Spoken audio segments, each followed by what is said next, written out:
Hey guys, welcome back to my channel. আজকের আমি dahlia আর তীর্থ আমরা তিন বন্ধু মিলে যাব হচ্ছে দেখতে টক্সিক।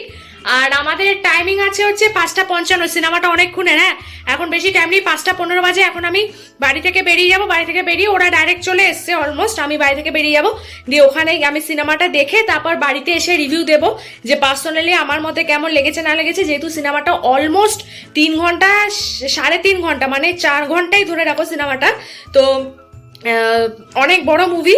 তো ওখানে তো রিভিউটা আমি বাড়িতে এসে তোমাদেরকে একবারে দেবো কেমন লাগলো না লাগলো। তো চলো, আমার এখন লেট হয়ে গেছে, এখন আমি ঝটপট করে হচ্ছে বেরিয়ে যাবো।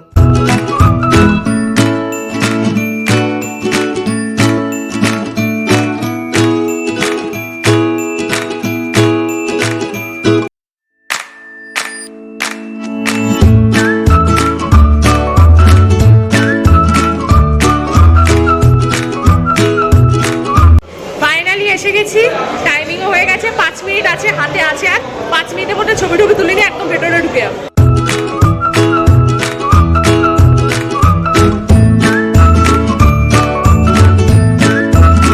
অবশেষে আমরা বসে পড়েছি। ডালিয়া এক্সাইটেড, এক্সাইটেড, তীর্থ এক্সাইটেড, আমরা একসাথে সিট পাইনি। এক্সাইটেড? হ্যাঁ, আমার খুব ভালো লাগছে। খুব ভালো লাগছে, ভালো লাগছে।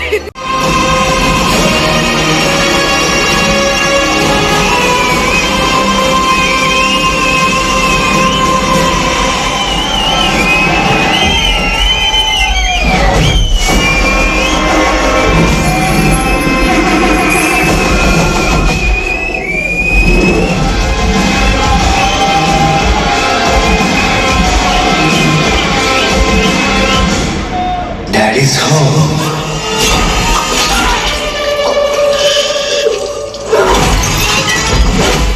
ডালি, মুভিটা বলো, তোমার মুখে তো শুনেনি, তারপর বাড়ি থেকে আমি রিভিউ দেবো। তোমার কেমন লাগলো? আমার খুব ভালো ভালো লেগেছে? দিয়ে আমি অ্যাকশন যেহেতু দেখি না, আমার খুব একটা ভালো ভাবছিলাম হয়তো আমার দর্শক শুনতেই পাবে। প্রথমে আমি ভেবেছিলাম যে আমি হয়তো আমার হয়তো ভালোই লাগবে না, কিন্তু তারপর দেখলাম খুবই ভালো লেগেছে, খুব ইন্টারেস্টিং ছিল প্রতিটা part। এবার আমি আমার রিভিউটা বাড়িতে গিয়ে দেবো। কি মুভি ছিল! দুর্দান্ত দুর্দান্ত, পুরো ব্লকবাস্টার মুভি। সত্যি কথা, আমি আমার যেটা লেগেছে সেটা আমি তোমাদেরকে বলছি। প্রথম দিক থেকে খুবই বোরিং লাগছিল, সত্যি কথা খুবই বোরিং লাগছিল। বাট 15 থেকে 20 মিনিট যেতে না যেতেই ভাই সাব কি সিন ছিল! অ্যাকশন থেকে শুরু করে অ্যাক্টিং দুর্দান্ত ছিল, দুর্দান্ত। এটার হ্যাংওভার থেকে আমার বেরোতে সময় লাগবে, মুভিটার হ্যাংওভার থেকে। মানে অ্যাকশনের সিনগুলো এখনো ব্রেনের ভেতর ঘুরছে, স্যাক স্যাক স্যাক স্যাক। মানে ফার্স্টের দিকটা একটুকুনি বোরিং ছিল, বাট মিডিলের দিক থেকে যে পরিমাণে মানে একটা এক্সাইটমেন্ট, আর তারপর টুইস্ট, মানে টুইস্টের পর টুইস্ট। লাস্টে আমি তোমাদেরকে কিচ্ছু বলবো না মুভিটা, আমি বলবো যে তোমরা দেখে এসো। লাস্টের দিকে এরকমভাবে মানে গল্পটা ঘুরিয়ে দেবে, ভাবতে পারিনি। টুইস্টের পর টুইস্ট, টুইস্টের পর টুইস্ট, লাস্টের দিকটা দারুণ। আমি তো বলবো দারুণ দারুণ। আমি স্টোরি মোরি কিচ্ছু বলবো না, শুধু এইটুকুনি বলবো যে এটা একদমই ফ্যামিলি মুভি নয়। তোমরা যদি অ্যাকশন দেখতে ভালোবাসো, আর ইয়াসের মুভি তো অ্যাজ অলওয়েজ খুবই ভালো হয়। কেজিএফ যেটা আমরা সবাই দেখেছি, কেজিএফ থেকে শুরু করে এই তোমার এই টক্সিক বলো, অ্যাকশন তো ও মাই গড। মানে অ্যাকশন, যদি তোমরা অ্যাকশন লাভার হও তাহলে তোমরা অবশ্যই যাও। অ্যাকশন লাভারদের জন্য এই মুভিটা। তোমরা যদি অ্যাকশন লাভার হও তাহলে তোমাদের জন্য আমি গ্যারান্টি দিচ্ছি এই মুভিটা। ভরপুর action, action, action, action, action, action, action, action আর অ্যাকশনই হয়ে গেছে শুধু। বাট কি ছিল মুভিটা! টুইস্টের পর টুইস্ট, টুইস্টের পর টুইস্ট। হ্যাঁ, স্যাড স্টোরিও ছিল, বাট 18+ কন্টেন্ট যেহেতু, তোমরা একদমই মা বাবার সাথে যাওয়ার ভুলও করবে না। গেলে বন্ধু বান্ধব যাও, গার্লফ্রেন্ড বয়ফ্রেন্ড যাও, কিংবা একা দেখতে যাও, বাট পরিবারের সাথে গেলে তোমাদের পিঠটা বাড়িতে এসে ফাটাবে। তো দারুণ মুভি ছিল, দারুণ।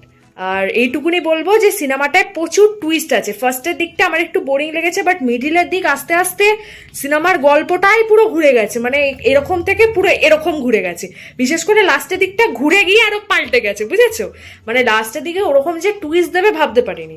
মানে এটা দেখছি ঠিক আছে গল্প, ভাবছি এটা এই ক্যারেক্টার ওই ক্যারেক্টার, বাট লাস্টে দেখছি ক্যারেক্টারটা ক্যারেক্টারই নয়, এইটুকুনি তোমাদেরকে বলে দিলাম, এর থেকে আমি আর বেশি কিছু বলবো না। তোমরা যাও, অবশ্যই গিয়ে দেখে এসো।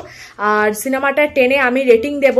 আমার যেহেতু অ্যাকশন মুভি দেখতে ভালো লাগে, তাই আমি এটাতে রেটিং দেব হচ্ছে 9। হ্যাঁ ঠিক আছে, 10-এ পুরো 9 দেবো আমি রেটিং, কারণ আমি অ্যাকশন মুভি অলওয়েজ লাভার। তো অ্যাকশন মুভির দিক থেকে 10-এ 9 দেবো মুভিটা। তো তোমরা অবশ্যই গিয়ে দেখে আসতে পারো। আমি তো আমার রেটিং, পার্সোনাল রেটিং তোমাদেরকে জানিয়ে দিলাম। তো চলো, যদি আমার রেটিংটা ভালো লেগে থাকে আর যদি তোমরা ইয়াশের ফ্যান হয়ে থাকো, তাহলে ভিডিওটাকে লাইক করো, চ্যানেলটাকে সাবস্ক্রাইব করো আর ভিডিওটা শেয়ার করে দিও। টাটা।